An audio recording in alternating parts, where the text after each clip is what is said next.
We're going to go over the most common reasons people get their Google Ads accounts banned in 2025. It's actually a big problem. You'd be surprised the amount of people who come to us who try to run Google Ads and just get stumped on certain little things that completely stop their ability from running the actual ads on Google. So I'm going to talk about those, and we're also going to talk a little bit how you get past those and how to make sure you don't get permanently banned on Google, which can happen if you have too many violations. The first thing is going to be basic policies. Now, there are a lot of small policies that people think completely suspend their ability from running ads on Google Ads, but there's ways of getting around them pretty easily. It's just a matter of putting in that effort and making sure that you do get through those holes to make sure once you do, you can run the ads. A couple of them are certain things like there's issues with the website. You might get something like circumventing systems, which is basically Google thinking you're cheating the system. They might think that you're trying to kind of get around their algorithm to try to get more ad space. There's mismatched links. These are going to be links where through the ad campaigns and through the ad groups, you have ads with different links. So you might think it makes sense to send traffic to different pages of the website. You actually can only run one link per ad group for targeting. So all ads have to have the same links. There's a lot of different little situations like that. There's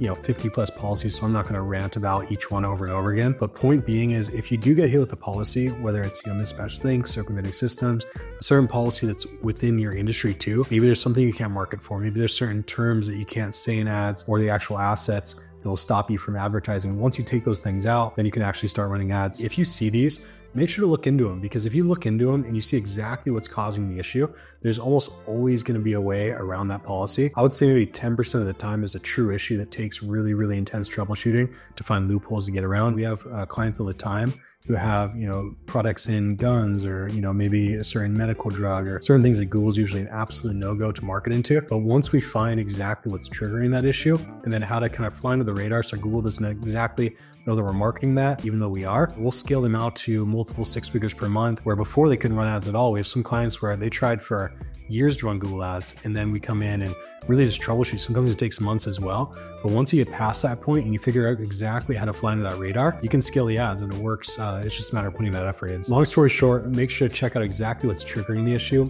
and then try the very no-brainer kind of black and white ways to get around that. If you cannot get around that and your ad account gets completely suspended, and whatever you do, it seems like every single thing that you launch gets suspended, or Google even puts a pay hold on their account, which means that you couldn't even launch campaigns. You can create another account for your business, but this is another really big mistake people make, is creating another account and using the same assets, same credit cards, and same URLs for the new account, because Google knows if you have a Google Ads account and then you create another one and you use the exact same things, and it can kind of put the pieces together and link the accounts together, you're gonna have the exact same issues, and it's gonna actually auto suspend your new account too. So if you're gonna create a new account because you can't get past the issues in the old account, you need 3 things: a different URL, so everything that you're running the ads to cannot be the same URL as the old ad account. The next is going to be the payment method. So Google will link accounts based off of the credit cards you're using or even the bank account you're using. If you have an issue with an old account, especially if it's an extreme policy, you need to make sure to use another payment method. That way Google can't connect the dots there. And then the last thing is going to be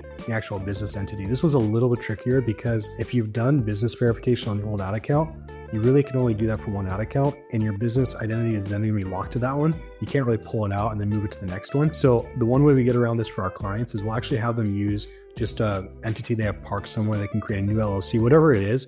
Even you can even technically use yourself as a sole proprietorship, but it has to be a different entity, because if you use the same one, same issue. It's going to look at both accounts. You guys have both the same entity. It's going to ban them both. So I will say you do have to jump through some hoops to actually get a new account started. But at the end of the day, if you're committed to your business and your e-com store, and you're trying to scale it out, it's going to be necessary.